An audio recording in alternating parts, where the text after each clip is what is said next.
कपड़े को कर रहा है। एक लंगोटी से बिल्ली आती है, वो आता बिल्ली आती, बिल्ली से पूरी बिल्ली आ जाती है। ये कमरा है, साथ में कपड़े को कर रहा है। पूरा विटामिन में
तेरे दर्शन में वो जादू है,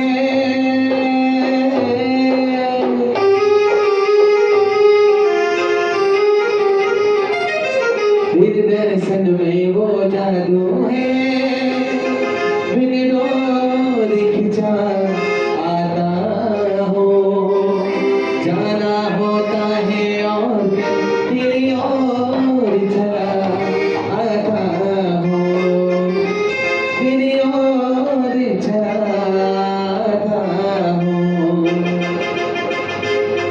तेरे दर्शन में वो जादू। ये कौन है बिना वस्त्र के और उनके चेहरे पे चमक आ रही है? अरे भाई, क्या तुम इन्हें नहीं जानते? ये आराध्य धाम प्रणेता दिगंबर आचार्य श्री अरुण सागर जी महाराज हैं। ये कठिन तपस्या करते हैं और जैसे जैसे बताए हुए लोक समाज की साधना करते हैं। ये परिचय को सहते हुए कठिन तप करते हैं, इसीलिए इनके चेहरे पर इतना तेज है। और ये कभी वस्त्र नहीं पहनते। नहीं, इनका आजीवन वस्त्र का त्याग होता है। चलो बोलो, हम इन्हें प्रणाम करते हैं। प्रणाम। अरे भाई, इन्हें ऐसे प्रणाम नहीं करते। दिगंबर साधु को त्रिवार नमोस्तु किया जाता है। चलो इन्हें नमस्कार करने की विधि मैं तुम्हें बताता हूँ। नमोस्तु, नमोस्तु, नमोस्तु। आशीर्वाद आशीर्वाद। ठीक गुरुदेव, मुझे सच्चे सुख के मार्ग का रास्ता बताइए। ठीक। जी बोलिए हिंसा परमो धर्म की। प्रश्न बहुत अच्छा है। अभी केवल संक्षिप्त में एक लाइन में उत्तर दूंगा, बाकी डिटेल बाद में। प्रश्न पूछा है सच्चे सुख का मार्ग। तो सच्चा सुख क्या है? सच्चा सुख कहाँ है? सच्चा सुख अतीन्द्रिय है, मतलब इंद्रियों नहीं। जो आत्मा का सुख है वो अतीन्द्रिय सुख कहलाता है, वो है मोक्ष में। और यदि मैं दो शब्दों में उत्तर दूं तो सच्चा सुख चिंता में नहीं, चिंतन में। सच्चा सुख चिंता में नहीं, चिंतन में, यानी कि वीतराग मुद्रा में। सच्चा सुख मोक्ष में है। सच्चा सुख का मार्ग है सम्यक दर्शन, सम्यक ज्ञान, सम्यक चारित्र। यानी कि जो सम्यक चारित्र के धारी साधु हैं उनका मार्ग न खाने की, न कमाने की, न परिवार की, न लेने की, न देने की, न कोर्ट कचहरी की, किसी चीज की जहाँ चिंता नहीं है वहाँ है सच्चे सुख का मार्ग।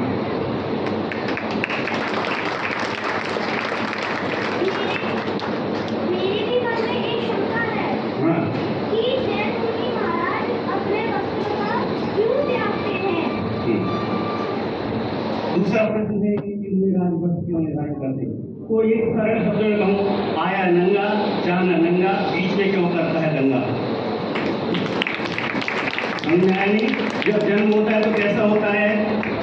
भीतरा। और जब मरण होता है, खाक पे सुकृत किया जाता है, तो जो वस्त्र पड़े हुए होते हैं उन्हें भी उतार लिया जाता है। प्रकृति का ये रूप है, प्रकृति की ये मुद्रा है।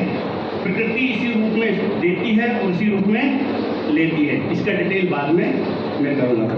चलिए। मुनिराज किस चीज का परिचय करते हैं?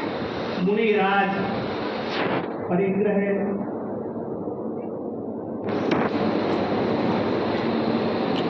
मुनिराज के लिए यदि पूर्णता से देखें, निश्चय की दृष्टि से देखें, तो वो अपने शरीर को भी परिग्रह मानते हैं।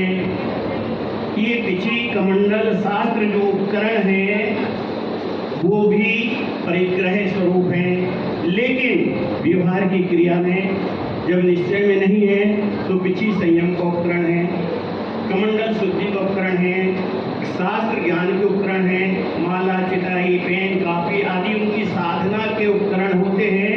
तो इनको छोड़ करके शेष समस्त परिग्रह होता है और वो उन परिग्रह के त्यागी होते हैं। और जो आज की अभी घटना आप देख रहे थे, जो आप नाटिका देख रहे थे, वो इसी बात की प्रतीक थी कि एक साधु साधना कर रहा, किसी ने कह दिया कि महाराज आप नग्न रहते हैं, अच्छा नहीं लगता है, एक लंगोटी धारण कर लो।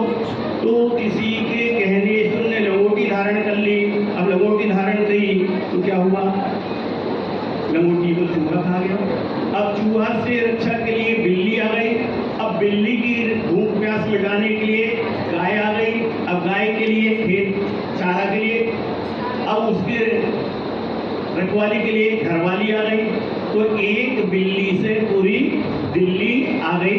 इसलिए साधु परिग्रह, क्योंकि ये परिग्रह तनक से दुख, वो फांस तनक सी तन में सारे चाहे लंगोटी की दुख भारे। बाद में भी प्रवचन आज इसी पे करूंगा, अभी संक्षिप्त तीनों का प्रश्न। चलो छुट्टी, चलिए। आपकी वजह से मेरे को सच्चे सुख का हाल पता चला। अच्छी बात है बेटा, मम्मी पापा से पूछ लो। मेरा एक कार्य अधूरा है, मुझे पूछ करके आपकी शरण में आऊंगा। बहुत बहुत धन्यवाद।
बजाते रहिए।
दीक्षा मुनि के सामने, हो रही दीक्षा मुनि के सामने, मिल रही दीक्षा। दीक्षित लेके वो साधु ने संसार की ओर से विराट की ओर, आराध्य की ओर और तप की ओर अपने आप को अग्रसर किया। सुख